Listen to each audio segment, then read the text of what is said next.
Si la vie de princesse héritière fait souvent rêver dans les œuvres fictionnelles, Amalia des Pays-Bas, qui célèbre ce mercredi 7 décembre son 19e anniversaire, n'a en revanche aucune hâte de monter sur le trône. L'aîné de la reine Maxima des Pays-Bas et du roi Willem-Alexander des Pays-Bas a déjà fait part de son appréhension à l'idée de devoir prendre la place de son père. Affirmant, dans une biographie portant son prénom et parue en novembre 2021, qu'elle n'est pas prête à devenir reine, la jeune femme a confié que s'il arrivait malheur à son géniteur, elle demanderait à sa mère de prendre temporairement le rôle de régente. Pas du tout pressée d'être propulsée sur le devant de la scène, Katharina Amalia des Pays-Bas a de ce fait encouragé le roi à prendre soin de lui. J'ai dit à mon père, continue de manger sainement et de faire beaucoup d'exercices, a déclaré la jeune fille, qui espère que ce dernier, âgé de 55 ans, vive le plus longtemps possible pour lui permettre de rester dans son ombre encore un moment.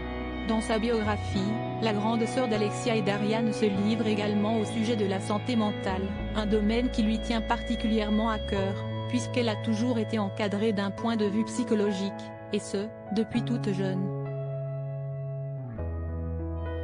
D'ailleurs, le fait de consulter un thérapeute n'est pas un tabou pour elle.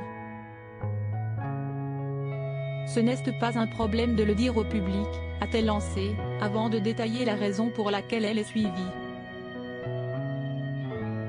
Maxima et Willem-Alexander des Pays-Bas éclipsés par le charme de leurs 3 filles et l'entretien du physique, aussi important que le mental parfois, tout devient trop pour moi. L'école, les amis, si Jeanne ressent le besoin, je prends rendez-vous. J'évacue tout, et puis je suis prête pour un nouveau moi, a précisé Amalia des Pays-Bas, qui trouve normal le fait de raconter sa vie à un professionnel, qui saura l'accompagner au quotidien ou dans les moments difficiles. De plus, consulter un psychologue est devenu d'autant plus primordial pour elle après ce qui est arrivé à tante Inès, qui a mis fin à ses jours en 2018. Tout le monde parle d'alimentation saine et de sport. Et si est-il aussi très important? Mais à quel point est-il important de préserver sa santé mentale?